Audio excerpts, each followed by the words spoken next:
అందరికి నమస్కారం. కొత్త వాళ్ళతో ఒక ప్రయత్నం. సినిమా ఫీల్డ్‌లో ఎప్పుడూ చాలామంది చేస్తూనే ఉంటారు. కానీ 99% ఫెయిల్ అవుతుంటారు. ఒక 1% సక్సెస్ పర్సెంటేజ్. కొత్త వాళ్ళతో చేసేది. సో, బ్యూటీ ఏందంటే అలా కొత్త వాళ్ళుగా నిర్మాతలు మురళి గాని, నవీన్ గాని అండ్ ఒక new director, new technicians, new ఆర్టిస్ట్‌లను అందరితో చేస్తూ ఇండస్ట్రీ నుంచి ఒక బలాన్ని యాడ్ చేసుకున్నారు. అదే ప్రభు అండ్ రాంబాబు. నిజంగా ఈరోజు ప్రభు, రాంబాబు లేకుంటే మా అందరినీ మీరు కష్టంగా ఇక్కడికి తీసుకొచ్చేవాళ్ళు. మీరు వస్తే మేము అపాయింట్మెంట్ ఇచ్చేవాళ్ళం కూడా కాదు. నిజం అది. సో, ఎప్పుడు నేను కూడా బిగినింగ్ డేస్‌లో తీసేటప్పుడు ఒక సినిమా తీస్తే ఈ సినిమాకి ఆడియన్స్ ఎలా వస్తారు? యాడింగ్ ఏంటి? అని ఆలోచించుకుంటే సినిమాలు తీసేవాడిని. ఇప్పుడు అలా తీయట్లేదు అనుకోండి అప్పుడు. సో, అలా యాడింగ్ ఇలాంటి సినిమాకి ముందు సినిమా అద్భుతం, సినిమా చాలా బాగుంది, డైరెక్టర్‌కి అడ్వాన్స్ ఇచ్చేస్తాడు దిల్ రాజు, రామ్ సత్యనారాయణ గారు చెప్తూనే ఉన్నారు. అవన్నీ జరగాలంటే ముందు ఇలాంటి సినిమా ప్రేక్షకుడి దగ్గరికెళ్ళి, ప్రేక్షకుడికి నచ్చాలి, ప్రేక్షకుడు థియేటర్‌కి వచ్చి సినిమా చూడాలి. అది బిగ్ ఛాలెంజ్. తీయడం గొప్ప కాదు ఈ రోజుల్లో. ఈ రోజుల్లో ఇలాంటి సినిమాకి ప్రేక్షకుడిని థియేటర్ వరకు తీసుకురావడం మీకు బిగ్ ఛాలెంజ్.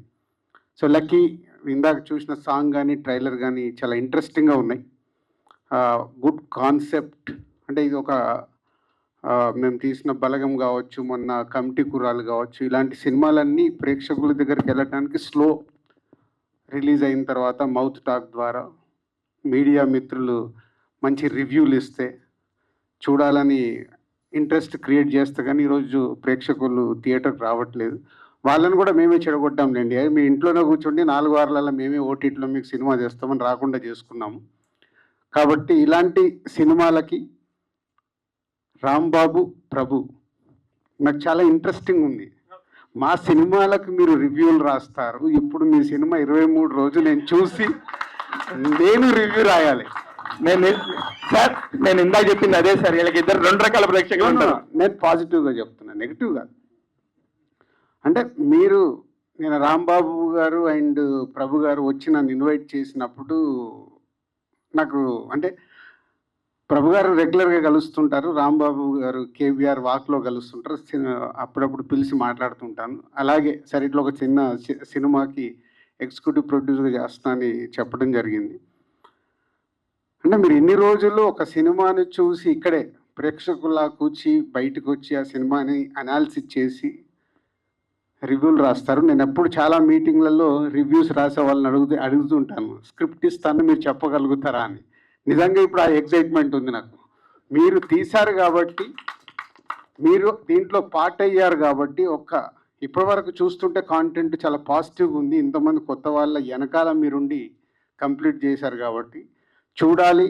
నాలాంటి వాళ్ళు నిర్మాతలు, సో మీడియా వాళ్ళు సపోర్ట్తో ఈరోజు వస్తున్న సినిమాని, మంచి సినిమా అయితే మనము ముందుకు వచ్చి రేపు సపోర్ట్ చేయాలి. ఇలాంటి చిన్న సినిమాకి నేను ఫస్ట్ పర్సన్గా ఉంటాను ఇలాంటి చిన్న సినిమాని సపోర్ట్ చేయడానికి. రాంబాబు గారు అండ్ ప్రభు గారు థ్యాంక్ యూ. అంటే మీ అందరికీ తెలిసి ఏదైనా చిన్న సినిమా ఇంట్రెస్టింగ్ ఉందంటే నేను సపోర్ట్ చేయాలని ఎప్పుడు కోరుకుంటాను. మేము వచ్చింది అక్కడి నుంచే కాబట్టి. So all the best whole team. నాకు సినిమా ఎప్పుడు చూపిస్తారు? ఎనీ టైం మీరు అట్లా సెలబ్రిటీ షోకి వస్తారు రాజు గారు. మీరు ఏ షో ఉన్నా నాకు ముందు చెప్పండి, చూసి నేను ఆ రోజు కూర్చొని సినిమాకి రివ్యూ రాస్తాను.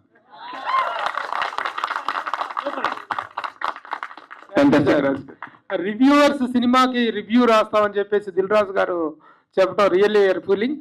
నిజంగా కూడా ఒక రెడీమేడ్ సినిమానే మేము తీసుకున్నాం. ప్రొడక్షన్ డే 1 నుంచి మా ఇన్వాల్వ్మెంట్ లేదు.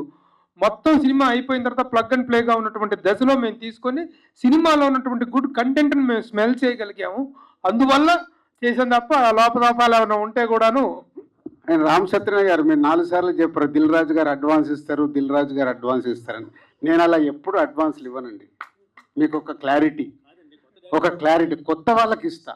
కొత్త వాళ్ళకి ఎందుకంటే సినిమా బాగా తీశాడు కదా, సక్సెస్ అయ్యాడు కదా, ఆయన వెనకాల వెళ్ళి సినిమా తీద్దామని నేను ప్రయత్నం చేయనండి. నిజంగా టాలెంట్ ఉంది అబ్బాయికి, నిజంగా ఈ షార్ట్స్ అవన్నీ బాగున్నాయి, రేపు కమర్షియల్గా ఎలా ఉన్నా ఎలా లేకున్నా ఆయన వర్క్ నాకు నచ్చితే నేను పిలిచి ఛాన్స్ ఇస్తాను. అడ్వాన్స్ ఇస్తారంటే అడ్వాన్స్లు ఇచ్చి సినిమాలు తీయండి, మళ్ళీ అదే అడ్వాన్స్లు ఇవ్వను. అలా ఇస్తే నేను ఎప్పుడు వెనకకి వెళ్ళిపోయేవాడిని. ఇంకా ఉన్నానంటే కొంచెం కాంటెంట్ నమ్ముకొని చేస్తున్నాం కాబట్టి.